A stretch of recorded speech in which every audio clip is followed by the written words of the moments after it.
Hello there, everybody. Welcome back to Gooner Gathering. We are here again for another impromptu, unscripted, goodness knows how this one's going to go, stream. GoonerLeeMeads, joined by the poshest man in sports entertainment today, PoshBertie. Hello, sets. It's been a whole 24 hours since I've seen you. How are you? Oh, it's been a while. I've done great, and it's been a bit of a stress-free week for me because I don't have to watch Arsenal play, which has done wonders for my well-being, I think. Although I unfortunately had to witness, I didn't witness them live, but I saw a very unfortunate Ebbsfleet score. Sadly, we lost 2-1 to Wealdstone Raider.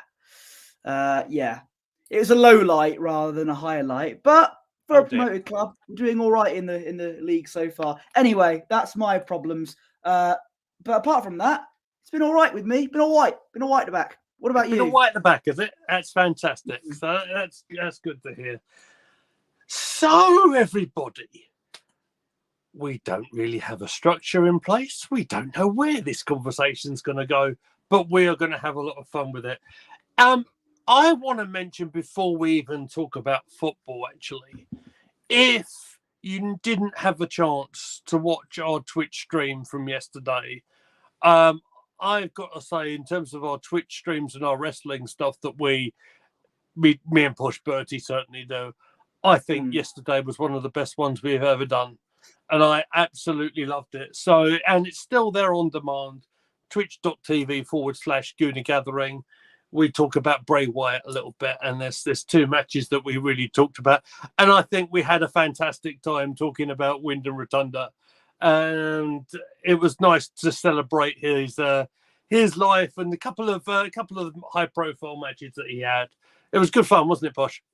Absolutely. I really enjoyed it, and we had a lovely conversation about it as well. And it's very good. Go and check it out on twitch.tv/Gooner Gathering. I believe there's a banner that says exactly that. There it is. Twitch.tv/Gooner Gathering, where you can see myself and Mr. Meadows watching some of the old wrestling. And it was a very good episode, as we mentioned yesterday. Yeah, it was hitting emotions where maybe it didn't expect to go, perhaps. But that's for people to find out on Twitch. So we'll carry on. And we'll talk about football because that's what we're here for tonight. So, yeah, okay. So we had the maybe delight of not maybe watching Arsenal live for a week or so. Did mean we have a week full of international football.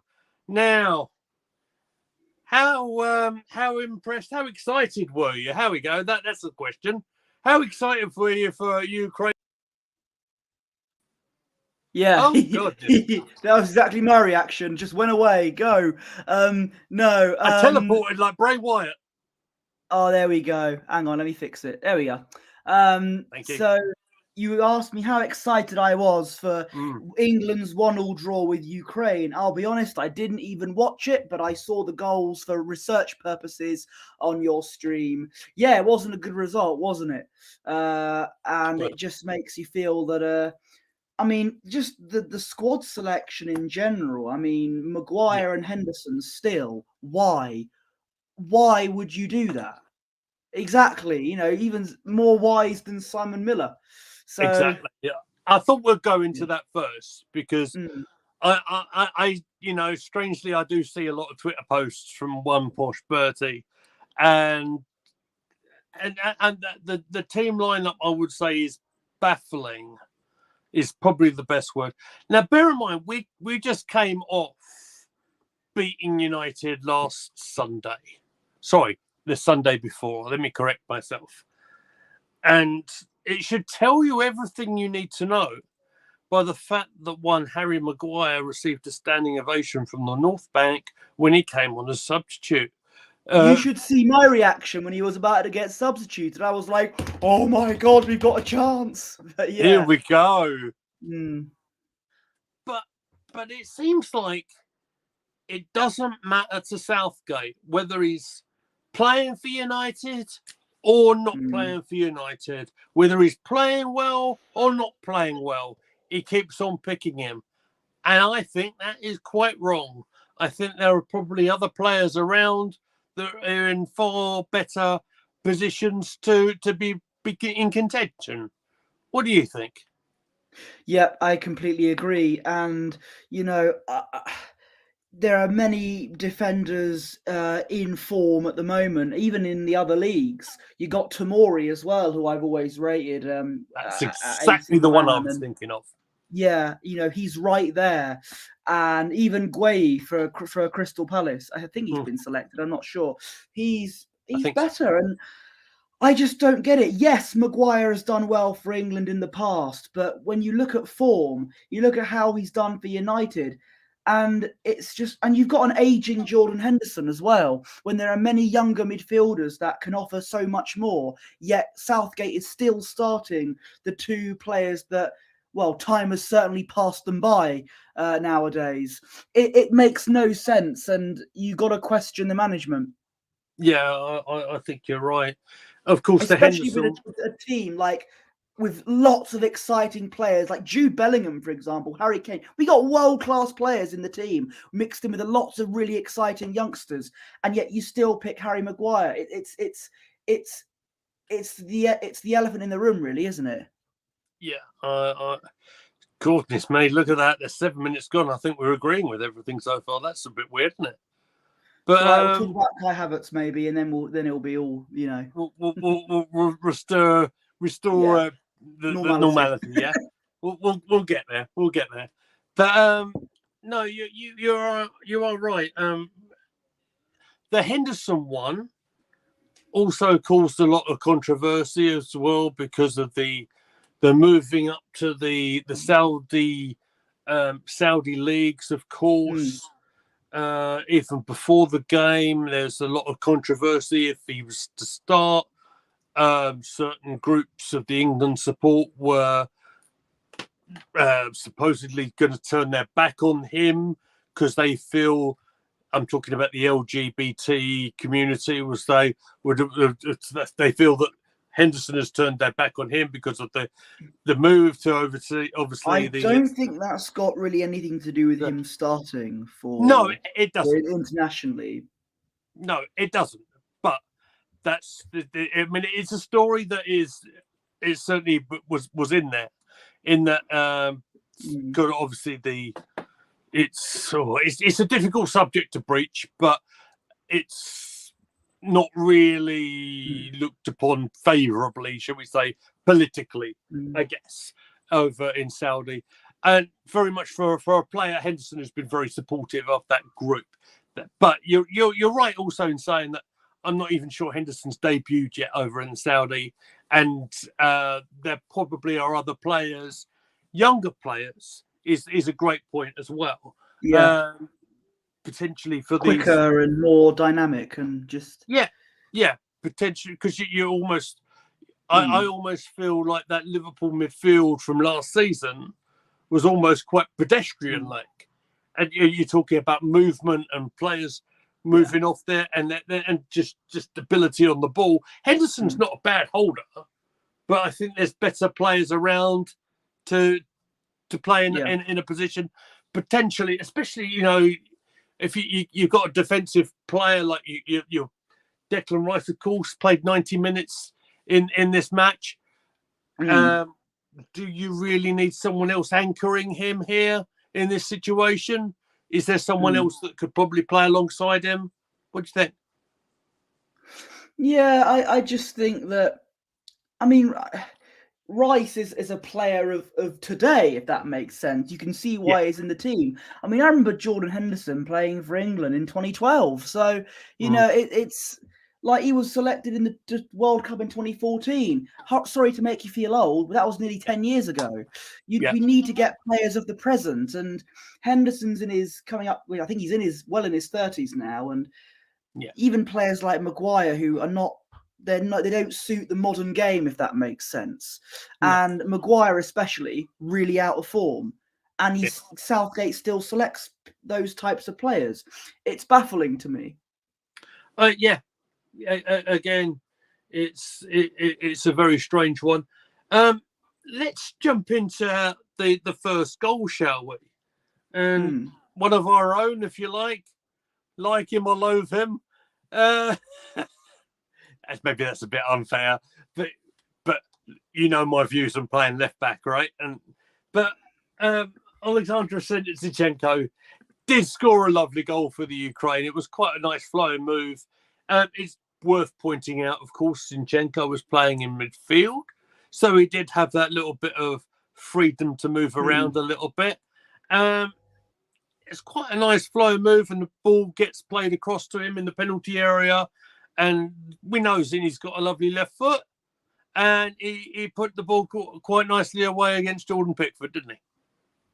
Yeah, fair play to him. It was a very lovely goal, and I actually don't have. I've got no qualms with that particular movement from Zinchenko because he actually was playing in midfield, so he could actually get in that position and score. So at least he can play in a position where it's clear where he wants to be, and he doesn't have to be involved in any of this inverted nonsense that we see sometimes. No, all the time. All the time. Yeah. But expect him to be back at left back soon. Yeah, I'm pretty much sure we'll see that on Sunday against Everton, where you'll find us live at 4:15. On Sunday, and it is Sunday. I double checked that it is Sunday. I thought it was Saturday at 5:30, but it's not. I was completely wrong. I told a big fat lie. Do you know what? It was moved, I believe, because of the European commitments and stuff, mate. I think. Yes. Okay. It's Newcastle against Brentford. That's at 5:30. And did I just see? Oh no. Okay. I thought Croatia lost to Armenia, but no, Croatia beat Armenia. Sorry. Okay. Sorry, I'm losing track now. Anyway, I'll get us back on track. Don't you worry about that. That's what I'm here for, right? Yeah. So England did equalise. I've got to say, oh goodness, where's he gone? There he is. I'm here. I just wanted to let Hetty in. Oh. She was clawing at my door. Hello, Hetty. Hello, Hetty. Anyway. Welcome into the stream. Don't forget to subscribe. Hello, Hetty. There she is. She didn't like that. Doesn't like being picked up. I shouldn't have done that. Can we get back on track now? Of course we can. So let's talk about England's equaliser, shall we? And a very unlikely goal scorer. So we're talking about Kyle Walker. I suppose we can suppose. Can we call him a right back? I don't know. Can we call him that? Is he? Well, I don't know because you've gone away, so I don't know if you can call him. Oh, there he is. He's back. Blimmin' Wi-Fi! I'll tell you what. Oh, you're confusing me. I fixed it. So, where was I? Kyle Walker. Can we call him a right back? We can, and it was a beautiful ball from Harry Kane to find Walker, almost 1-on-1, and in the back of the net, equaliser. First goal for England for Kyle Walker in 77 caps. There you go. I have been doing some homework, ladies and gentlemen. Was that his first ever goal for England? It is. It is. Wow. There you go. It does feel like he's been there for a while, and his goals, his goals aren't primarily his job, but he scored one here, and I would say quite an important equaliser. Let's just clear up. You said he's been here for a while. Unlike a certain Jordan Henderson, I think Kyle Walker doesn't feel like he's an old man just yet, if that makes sense. Even though he is 32 or 33. I was going to say he is in his 30s, isn't he, Walker? Yeah, but I don't know. He's certainly still playing at a very high level. He certainly still has the speed. That's something that Walker's always been very good at. The speed on the right hand side and his recovery on the tackle kind of thing.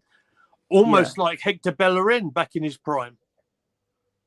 Do not compare Kyle Walker to Hector Bellerin. Kyle Walker is by far the better player. Bellerin may be better in terms of pace, but in terms of everything else, Kyle Walker is leagues above him. Got him. Sorry. So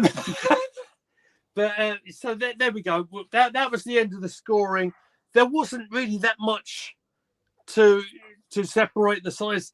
The highlights that I've seen didn't really show an awful lot. There was one effort from Saka that he did come rather close to, just about on the arrow on his left foot, but didn't really test the goalkeeper. It did end 1-1.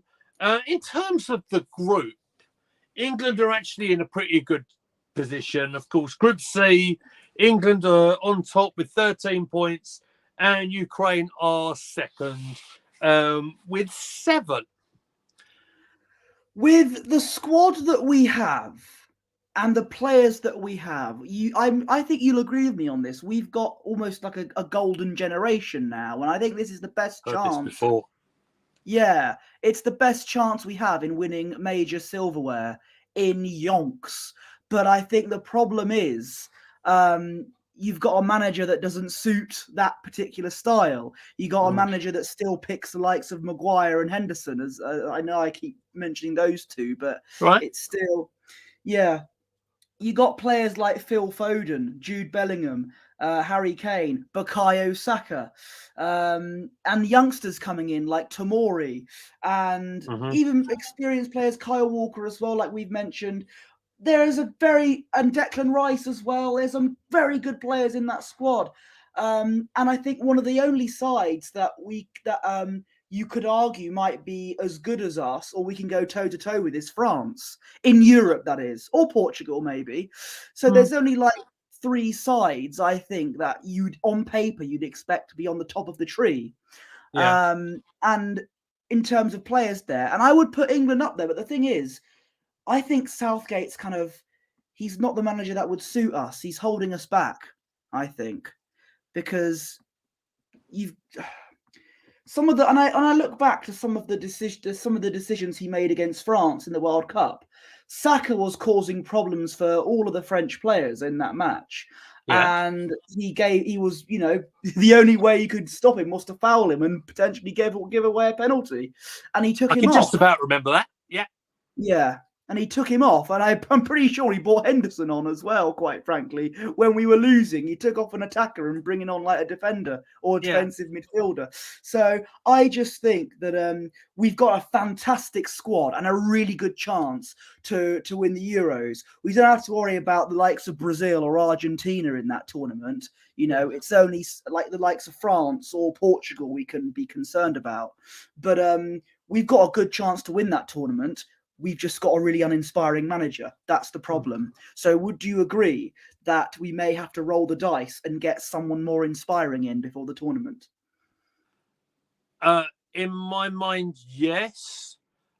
But do I think they're going to do it? No. No. Absolutely not. It's like they feel like, Southgate is, oh, hello, Jordan. It's nice to see you there, mate. Welcome. Do you know what? It feels like they feel quite safe with Southgate, if you like. But maybe in the upcoming fixture against Scotland, do you feel that maybe Gareth might be a little bit more adventurous in his team selection, as it's not a qualifying match? Gareth Southgate and adventurous goes together like Kai Havertz and amazing footballer. Stop it! From what I've seen recently, and I'll take you off the stream. I'm joking. I know it's only a friendly, but if we lose to Scotland, we won't hear the end of it. I think he does need to be more adventurous and more ambitious when it comes to tactics. Because Scotland are doing well at the moment. You see, they beat Spain recently, and they're 5 from 5 in the Euros qualifying group. So they're on form, and they've got some good players. And Scott McTominay is suddenly like prime Zidane when he puts on the Scotland shirt recently, isn't he? He's like their top scorer. To quote the great Gorilla Monsoon, will you stop? And let's not forget they've got a great. I was not being serious, unlike some other comparisons. But Yeah, so they got some decent players. I think it might be closer than some people might think tomorrow. Yeah, every chance. I mean, it's a fixture absolutely steeped with history, of course. Mm. Maybe it could be a pivotal night for one Arsenal striker that perhaps finally can put to bed some critics. One Eddie Nketiah starting for England tomorrow. Come on, let's see it. Head of Harry Kane. I reckon he might get some minutes because Playing it is a friendly with and Kane. everyone. Sorry? With Kane. I'll be Oh, are playing. you going for like a two-striker formation? I'm going. I always like Kane in a number 10 sort of situation because I don't think Yeah. he's great at scoring goals and everything like that. I also think as he showed against Ukraine, his passing ability is really, really good.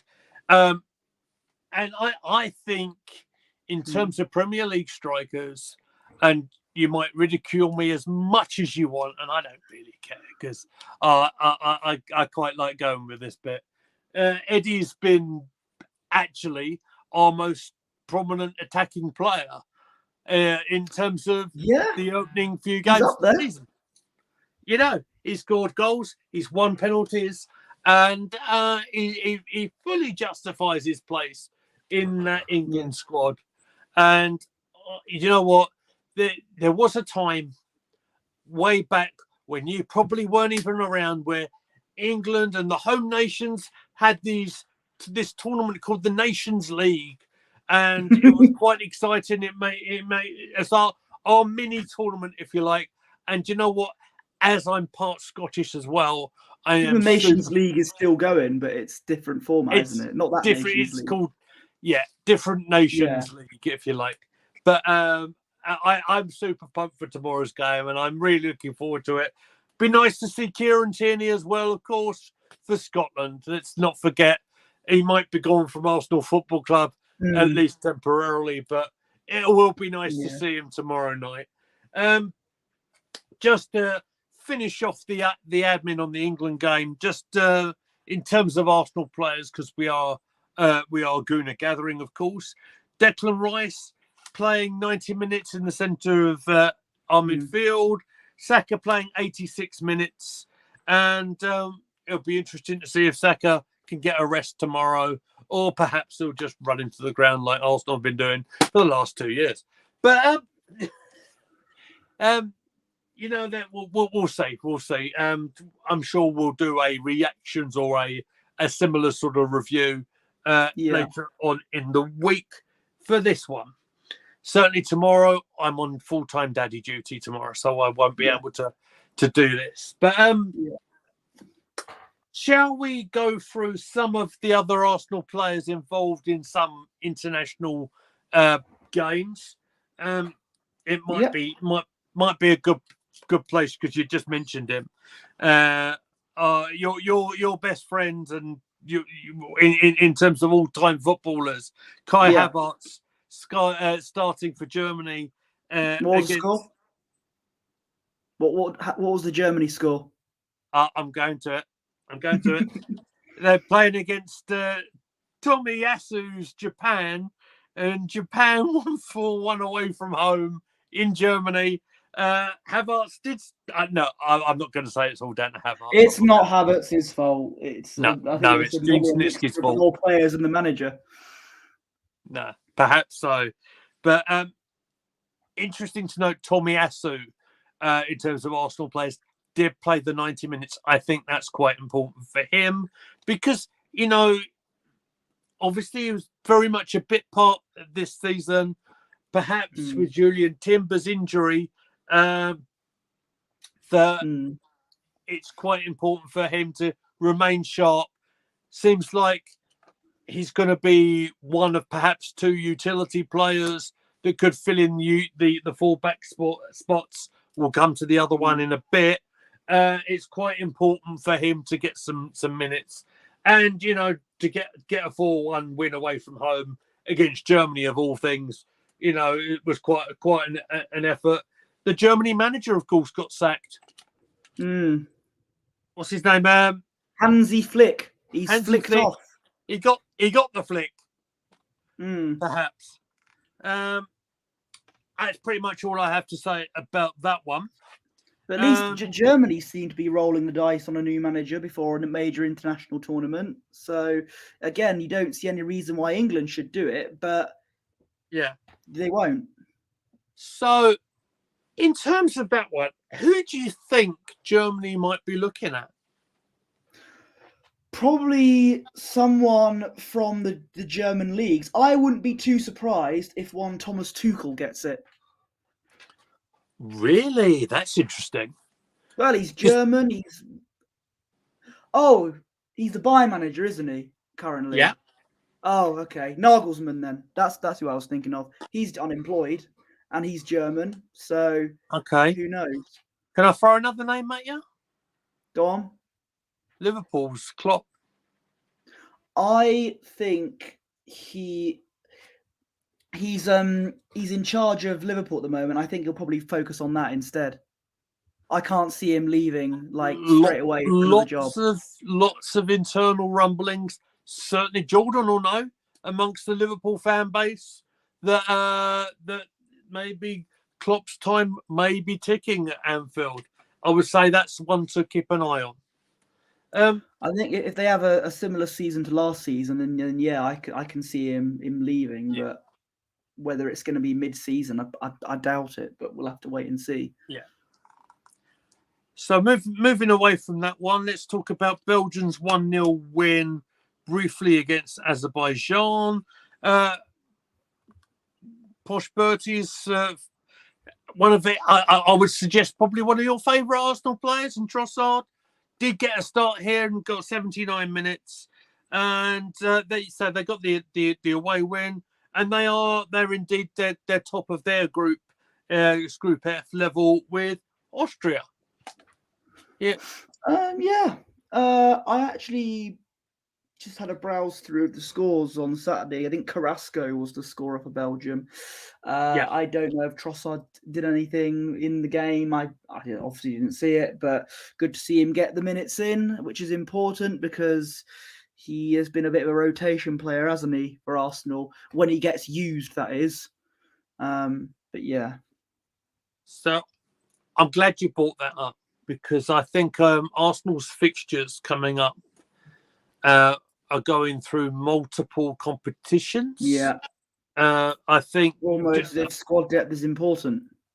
Yeah, very much so. Very much so. Let's break it down, shall we? In the words of Degeneration X. Thank you. You're very welcome.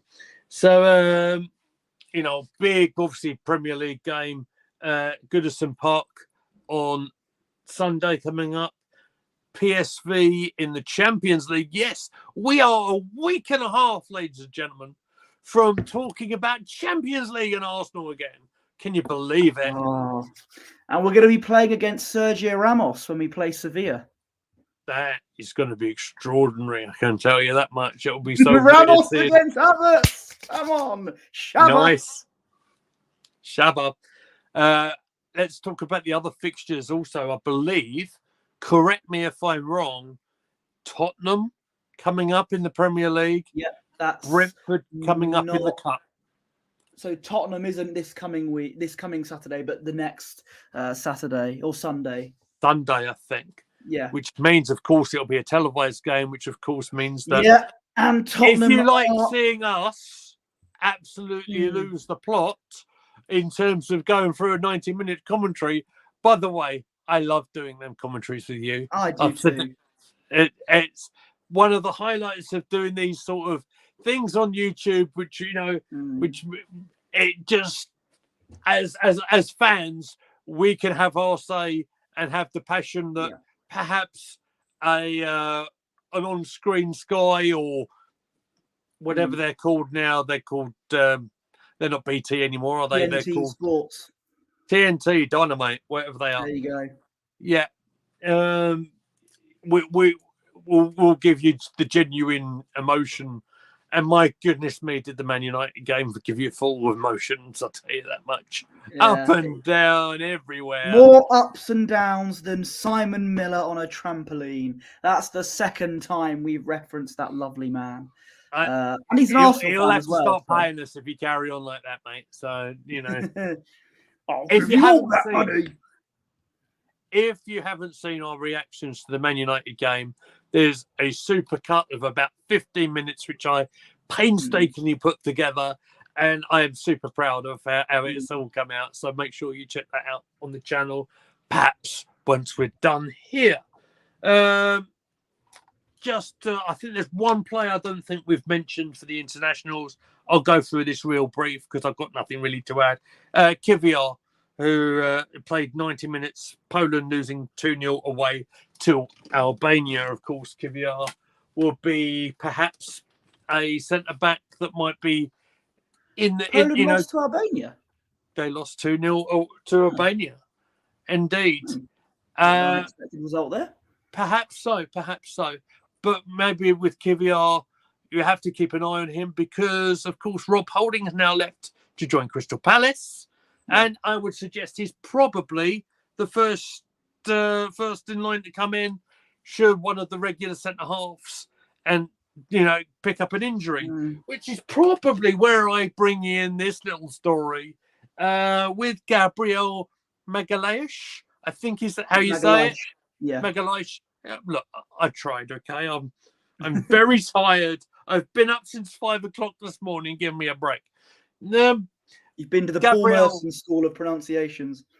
Absolutely. That's my joke. So he made his full debut for Brazil finally. They won 5-1 against Bolivia. And that was in a World Cup qualifier. All great and everything. But, he got substituted at the end with an ice pack on it. But it does from what appear I've heard, it might Charlie be White, fine. Yeah, he's widely expected to be in the Brazil starting 11. I think their game is on Wednesday, so that's positive news for him. Gabriel fully deserves. I mean, we've spoken on the channel. Yeah, I do hope they use him wisely, though, if he went back with an ice pack, and it might be all fine. So, much like Timber picking up a knock against Forest, if he continues to play more, it might make the situation worse. But if he's all right, then that's fine. I would use him. I'd probably take him off maybe at half-time, if maybe, just to make sure that it's not a serious thing. Yeah, well, we'll look forward to seeing the injury reports coming through at the end of the week. But because Timber, Partey, Gabriel, if potentially Gabriel, if he, it's not gonna, it won't look good if that happens. No, I do agree. I do believe after they did take him off as a precaution. He did have an ice pack on his thigh. Yeah, I believe. But I think all indications are he is okay. Let's hope so, shall we? Because we don't want to have to wrap William Saliba up in cotton wool before the unless it's during the football, and yeah, absolutely. All right, so that pretty much wraps up the internationals. Let's just checking nothing in the comments, so we'll carry on. Let's talk about one player. I'm just real brief because I know you probably won't have much to add on this. This is a player I've seen live is Marcelo Flores, who was amongst one of the group of players I mentioned to you who might potentially want to cover playing fullback position. Is primarily a midfield player. Well, he ain't going to play for Arsenal anymore, I can tell you that much, because he's joined Mexican side Tigres UANL. I don't know how you say that, but a 19-year-old who did sign from Ipswich a couple of years ago. He did have a couple of appearances on the sub bench, an unused sub, I think against Crystal Palace last season. It's another one that's gone, is a permanent move away. I do want to wish him best wishes and good luck, because He's a player that does have a bit of pedigree. He does have a bit of talent with him. I did see him score a penalty up here in my neck of the woods a couple of weeks ago. So he's one that's out the door.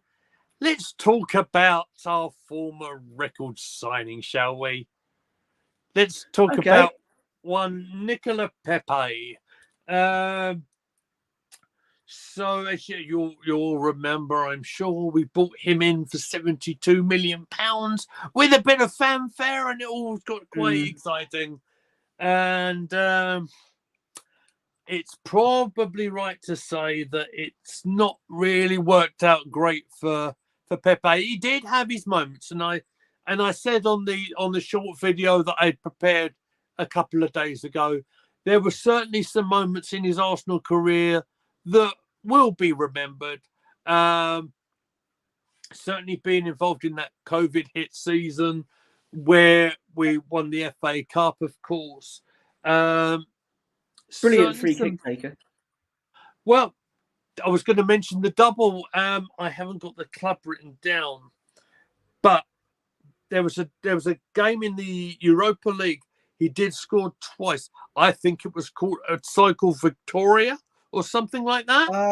Was it Slavia Prague? I think.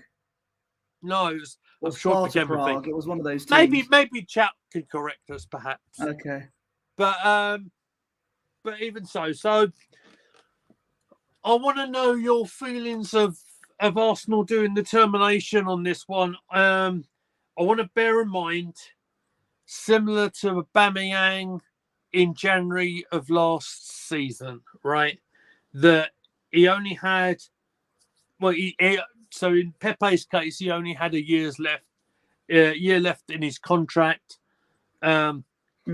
Clearly was nowhere in terms of Arteta's thinking. So I guess they're thinking that they'll cut their losses here. I've got to say, I think it's not great business, because how can you have a player £72 million that all of a sudden plummets down to nothing on a termination? And he wasn't even our worst player as well. Like, he had some stuff to offer, but he started off well, didn't he? He made his debut against Burnley. Did he score in that game? I think his first goal, without having these exact notes right next to me, perhaps I might have it here. I think his first goal was against Aston Villa from the penalty spot, if I remember correctly. But yeah, you were right in saying that when he came in, he did make a bit of an impact to start with. The one thing I think he lacked is a bit of consistency. He had his moments. I will very fondly remember that very late equaliser against Wolverhampton Wanderers. If you remember that, right at the end of the game, Nketiah managed to get the ball out of his feet, played it to Pepe, who'd done this beautiful spin and then just buried it in the corner. I would say that's and of course picking up the trophy was great for him, the FA Cup. But he has completed his move to Trabzonspor, I think it is. Is that how you pronounce it? Yeah.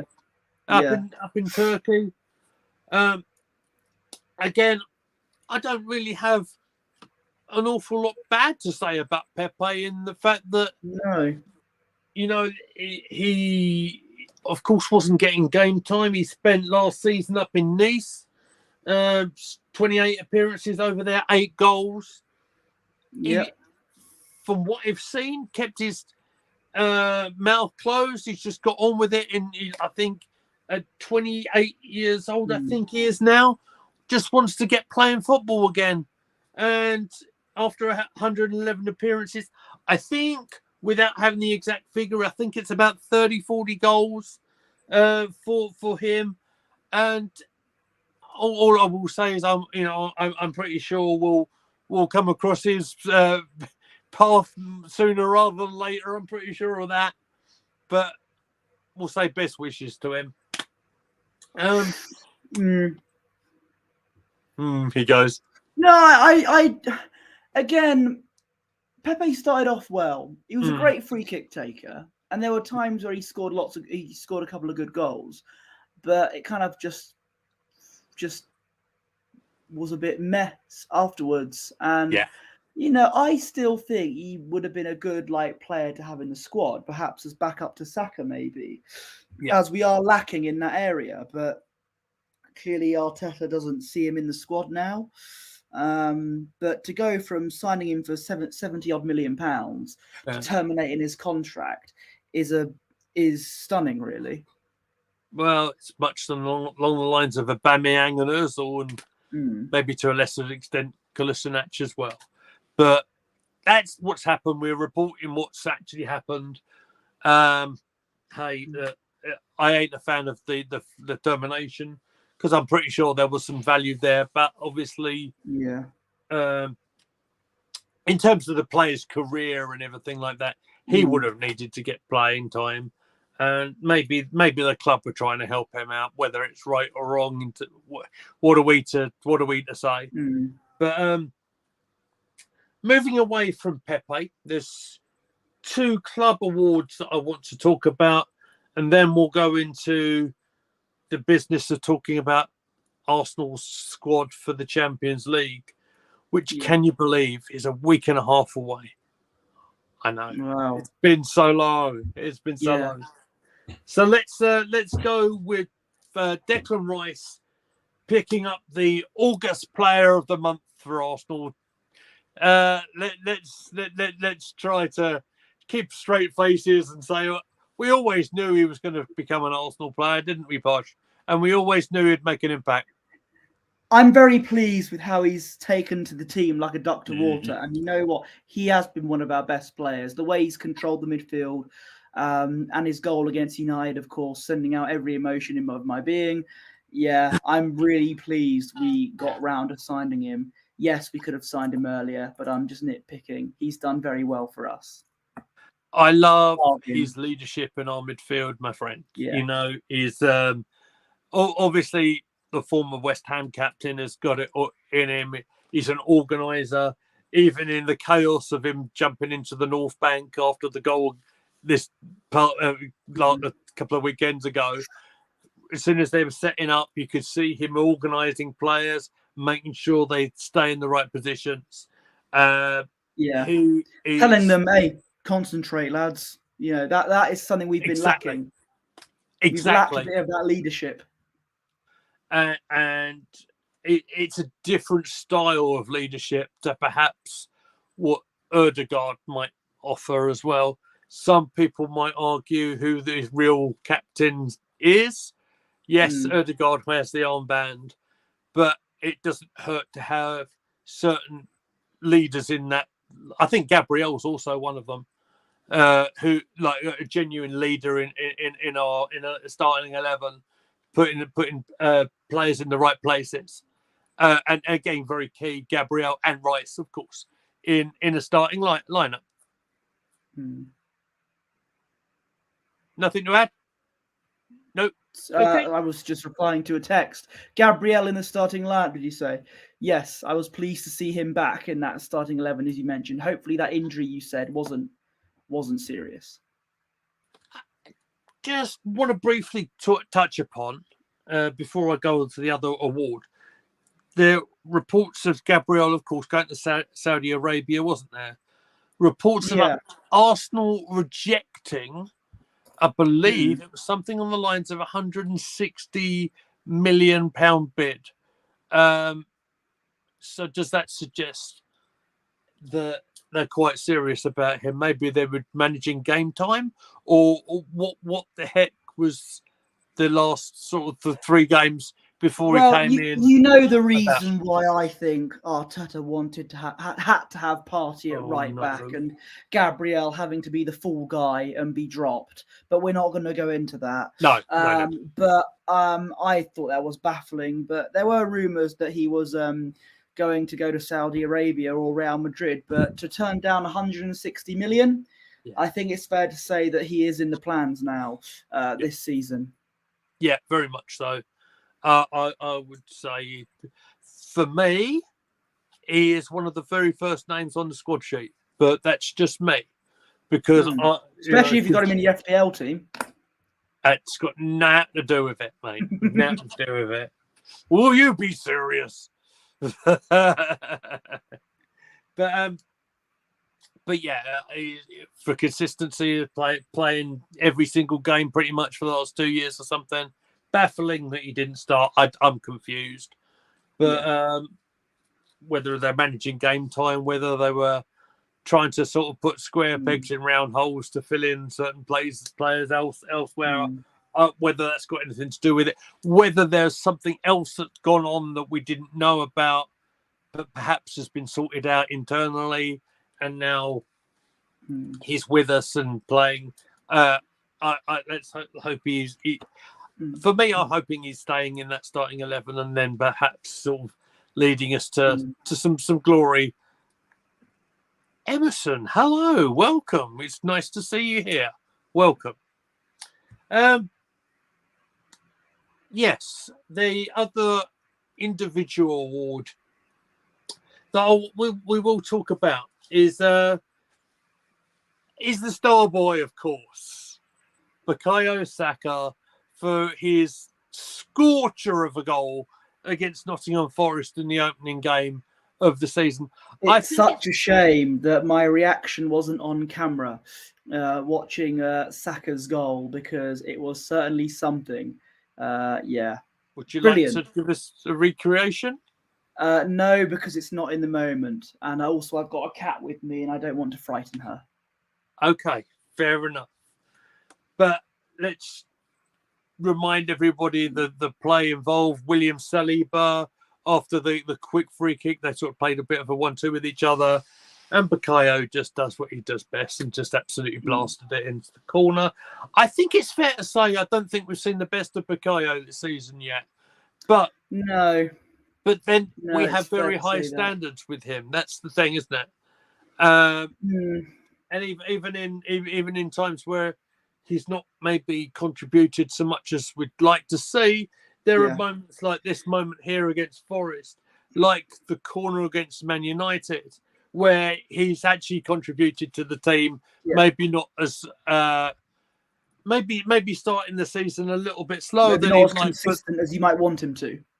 Yeah, but we are early doors, and perhaps this is a good sign, because if we can continue to do well without him as full flowing as you'd like, well, how are we going to do when he's in complete fifth gear, if you like?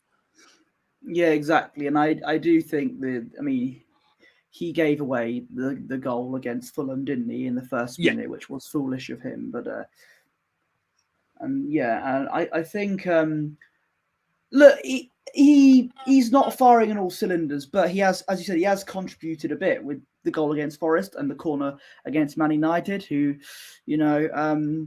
it's 4 games in. We know that he's a good player. We know that he can find the back of the net and, go through a lot of defence like a hot knife through butter. And I hope that he can do that again. Yeah, absolutely. Fair enough. Well, the final thing I really think we need to talk about, and we briefly touched upon it just a second ago, is the Champions League squads, of course. Week and a half to go until the PSV at home. Oh, thank you very much. Look at that. He's already pressing the button before I done it. There you go, mate. So let's sort of explain what this is. There is 2 lists of squads that are announced. So this is what you see on the screen here. 25 names that Arsenal have submitted tonight. There are a couple of noticeable names that are missing from this squad. Yeah. One of them is in the goalkeeping department in Kyle Hine. But bear in mind, this is to do with so this is and you know what that you said to me off air. I'm not really sure who James Hilson is as well. No, yeah, I think they made him up. I think he's like an AI generated figure or something. AI is a very, very real worry, which we probably can talk about on another time. I do believe he's a real goalkeeper, but I don't know that much about him.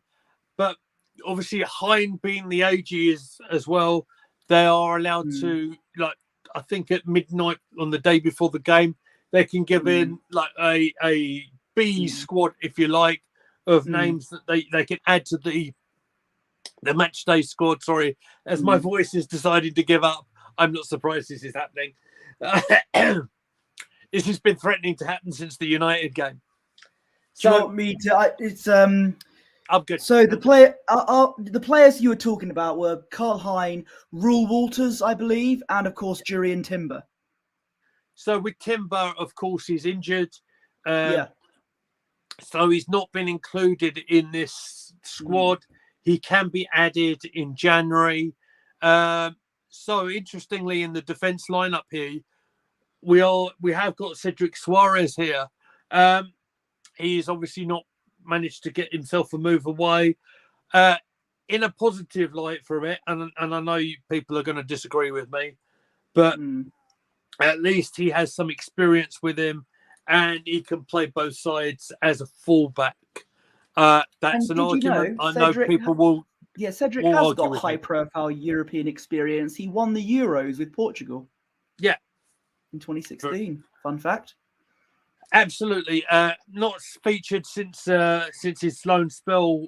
Certainly at Fulham in the Premier League squads yet. He may appear. Oh, the voice is struggling. He may appear perhaps in the League Cup tie against Brentford as it's coming up in a couple of weeks' time.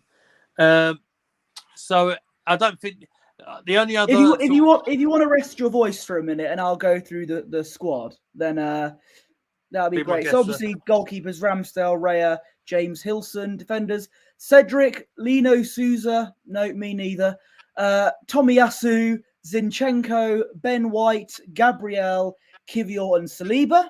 So apart from the Lino Souza, there's no major surprises there. Midfielders, Mo El-Neni, who's not featured yet this season. Jorginho, Partey, Rice, Odegaard, him, Vieira, and Emil Smith-Rowe. And Smith-Rowe's not been featured either, but I do hope he gets a nice run of minutes in these types of competitions. But Smith-Rowe's a good player, still got a lot to offer us. And forwards, Trossard, Saka, Martinelli, Nelson, Edward Nketiah, and Gabriel Jesus. There we are. Okay, bit of clarification on the goalkeeper situation. Okay. There. Second choice academy goalkeeper. Good enough for Champions League, though.